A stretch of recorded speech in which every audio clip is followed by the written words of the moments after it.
Oi, Eliane, bom dia. Bom dia, Raíssa e Carolina, ouvintes. Bom dia, Eliane. Bom, qual que é a expectativa hoje para essas conversas, né? Hoje Lula deve desembarcar em Brasília, nesse contato nos próximos dias com os chefes de poderes. Pois é, ele vai se encontrar com o presidente da Câmara, Arthur Lira, com o presidente do Senado, Rodrigo Pacheco, com a presidente do Supremo Tribunal Federal, Rosa Weber, e imagina, ele vai discutir principalmente as questões emergenciais urgentes, ou seja, as questões ligadas ao orçamento, né? Então, Lula vem para se apresentar, para fazer uma visita de cortesia, mas claro que ali na cortesia, num cafezinho, numa aguinha para cá e para lá, ele vai falar das dificuldades do orçamento. Realmente, o Lula falava que o Fernando Henrique Cardoso tinha deixado uma herança maldita, o que foi uma injustiça histórica contra a herança bendita do Fernando Henrique, mas agora o Lula vai provar realmente de uma herança bem maldita, que aliás esse é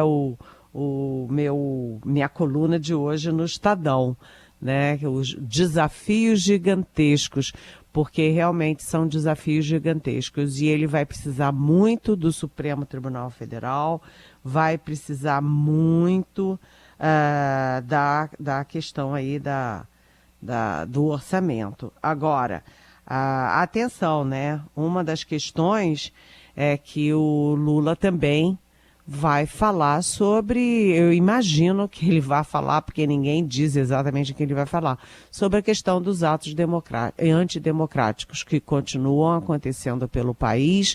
A gente está vendo agressões, está vendo gente maltratando o pessoal do PT que está chegando a Brasília para a transição. Né? Gente em bar, gente em restaurante, a gente viu lá em Santa Catarina aqueles bolsonaristas expulsando o ministro Luiz Roberto Barroso. É possível que o Lula também fale sobre isso com os presidentes dos poderes, ou seja, sobre a democracia, sobre o ambiente democrático no país. Vamos ver. Bom, agora tudo que foi prometido precisa caber no orçamento, né, Eliane? E mais que isso, hoje o Estadão revela que a Câmara tem uma pauta bomba lá que pode até dificultar aí as ações do próximo governo. Mas entra tudo na negociação? Olha, entra tudo na negociação. Não tem menor risco de não entrar. Agora, na minha coluna de hoje eu estava falando, né? Olha só, gente, o que são os desafios. Primeiro, a gente viu que o governo Bolsonaro deixou o orçamento super comprimido para saúde e educação, que são pautas prioritárias para o Lula. Então, no outro dia teve a manchete do UOL mostrando que o orçamento para a educação básica é 34% menor do que o Bolsonaro encontrou em 2019. Né? Em 2019, o governo Michel Temer deixou um orçamento de 7,9 bilhões para a educação básica do primeiro ano do Bolsonaro. E agora o governo Bolsonaro deixa um orçamento para o primeiro ano do governo Lula na área aí de educação básica de 5,2 bilhões. Ou seja, são 2,7 bilhões a menos para a educação básica. E aí eu conversei com Cristóvão Buarque, que foi reitor da UNB, que foi o primeiro ministro da educação do Lula, e ele disse o seguinte: olha, o risco é os ministros da educação ficarem reféns do ensino superior, quando a prioridade do Brasil é o ensino básico, é aquele ensino que vai dar condições de igualdade, né, de competição para as crianças brasileiras. E aí eu lembrei para ele, pois é, né, professor, só que além da educação básica não tem dinheiro nenhum, né, tá com corte de 34%, né, a educação superior, né, as universidades brasileiras, as universidades federais também estão à míngua. Tem algumas universidades que não têm nem dinheiro para comprar papel higiênico.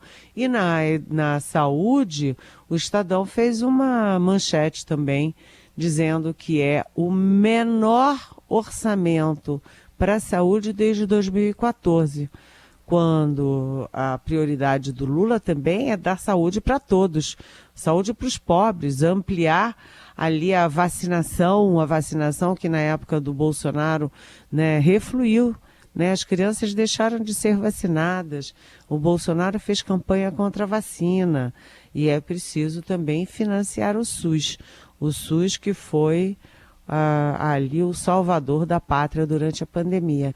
Então são só 2 exemplos, mas tem também as questões emergenciais que a gente vem falando aqui na Rádio Eldorado. Tem a questão de manter R$600 para o Bolsa Família. Tem também a questão dos R$150 que o Lula prometeu para as crianças até 6 anos de cada família beneficiária.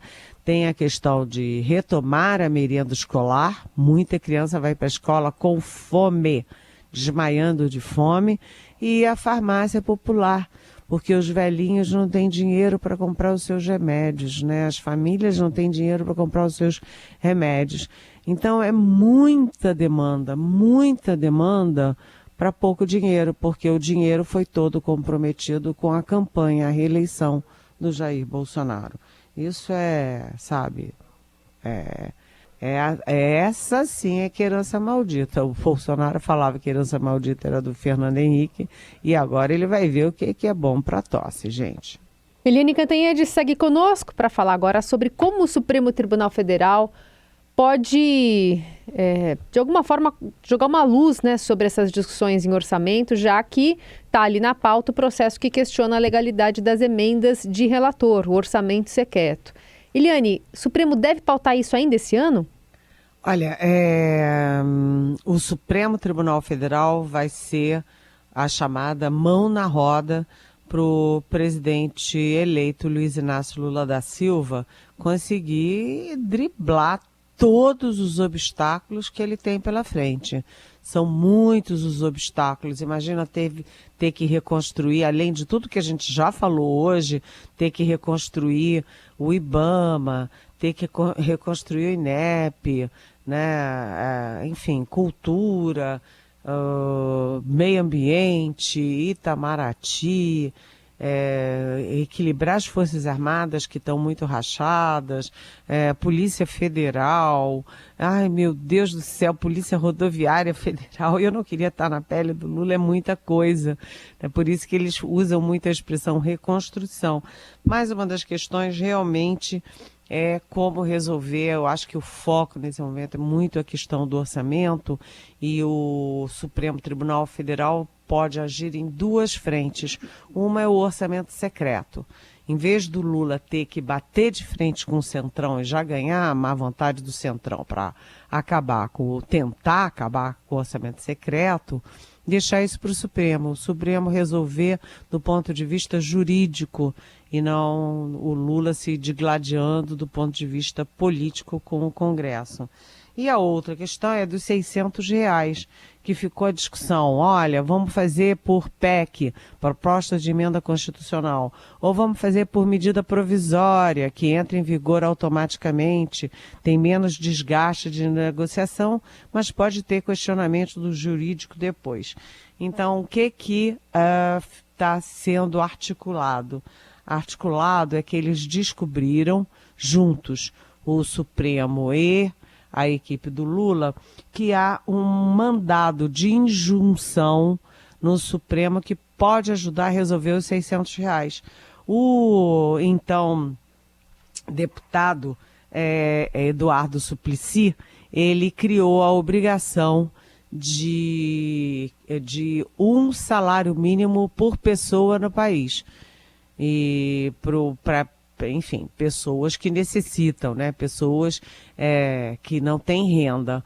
E isso foi parar no Supremo, e o ministro Gilmar Mendes, no mandado de injunção, ele determinou que o Poder Executivo implemente essa decisão, esse projeto do Eduardo Suplicy a partir de 2023, mas compete ao Poder Executivo fixar o valor.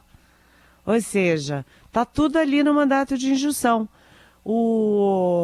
Implementa a medida, mas sem estabelecer o valor. Quem estabelece o valor é o Poder Executivo, ou seja, esse mandado de injunção criado pelo ministro Gilmar Mendes do Supremo Tribunal Federal, ele nem sabia quem ia ganhar a eleição, não foi uma coisa feita para o Lula, foi para escapar daí da obrigação de qualquer governo ter que pagar um salário mínimo para todo mundo, porque aí realmente estourava as contas públicas de vez. Mas então, Gilmar Mendes, mesmo sem saber quem ganharia, deu ao Poder Executivo o direito de definir o valor para a população brasileira em situação de vulnerabilidade socioeconômica. Ou seja, ufa, essa pode ser a solução definitiva para a negociação do Lula com o Congresso Nacional para garantir os R$600. Está lá, está escrito, está decidido pelo Supremo Tribunal Federal, gente. Eliane, para amanhã também expectativa de apresentação do relatório das Forças Armadas, do Exército, sobre as urnas eletrônicas, mas cadê o presidente que incentivou tudo isso? Pois é, né? Muito zum aqui em Brasília, muito tititi, porque o presidente Jair Bolsonaro sumiu. A última vez que ele apareceu foi com uma camiseta de malha, de manga curta, sem tradutor de Libras, sem nada, e aí fica todo mundo pensando, o que o Bolsonaro está fazendo? Ele está trancado no Alvorada, ninguém sabe fazendo o quê. Há muitas notícias que eu não confirmo, mas há muitas notícias, muito tititi, de que há muitas brigas na família entre os filhos, entre a mulher com os filhos, cada filho pensando de um jeito, cada filho achando que ele deve reagir de um jeito. Enfim, a coisa lá não está boa e amanhã está prevista a divulgação do relatório do Ministério da Defesa sobre as urnas eletrônicas. Ninguém entendeu por que a defesa fez tanta pressão, né, tanta confusão para poder fazer monitoramento de urna eletrônica, para fazer relatório, aquela coisa toda, e nunca apresentou relatório nem no primeiro turno, nem no segundo turno. E agora que vai apresentar relatório? O que será que diz esse relatório? Então fica todo mundo trabalhando sobre hipóteses. Tipo, se deu que a urna eletrônica foi tudo bem, não teve fraude nenhuma, como é fato, né? Todo mundo que viu, que acompanhou já diz isso claramente. Pronto, acabou-se. O relatório vai para uma gaveta e acabou e pronto. O Lula toma posse e não se fala mais nisso. Mas vamos imaginar que esse relatório diga que tem aí uma fraude, uma outra coisa, como aquele tal do argentino que viralizou na internet, dizendo que a eleição brasileira tem fraude. Eu acho até curioso, né? Porque o padre Kelman, que não é padre, ele se apresentava como padre e ia para debate, como se fosse candidato à presidência, para ficar lá só atrapalhando Lula e fazendo escada para o Bolsonaro. Aí a CNBB católica diz que ele não é padre. Aí a Igreja Ortodoxa Brasileira diz que ele não é padre. Aí a gente fica pensando, puxa, então quem é esse cara, né? O Lula chamou ele de... não foi nem de fraude, foi de... nem me lembro direito como é que o Lula chamou. E aí vem a Igreja do não sei o que, lá do Peru, para dizer que o homem aqui no Brasil é padre. Gente, é um pastelão isso. Agora vem um tal de um argentino, amigo do Eduardo Bolsonaro, meter a colher aqui na urna eletrônica brasileira. Então isso tudo deixa no ar uma tensão inútil, sabe? Com esses black blocs, sabe, na porta de quartel, fazendo besteira. Ontem o Exército Brasileiro pediu ajuda às polícias. Tire essa gente maluca daí. Enfim, em vez de a população chamar o Exército, é o Exército que está chamando a polícia para tirar essa gente de lá. Agora, é uma minoria da minoria, um black bloc, né? Sempre tem uma minoria espalhafatosa, barulhenta, ridícula, fazendo esse tipo de coisa. Mas vamos ver então o que o Ministério da Defesa diz, qual é o relatório do Ministério da Defesa. Vamos esperar que haja bom senso, equilíbrio, para não botar lenha na fogueira de maluco por aí, né, gente?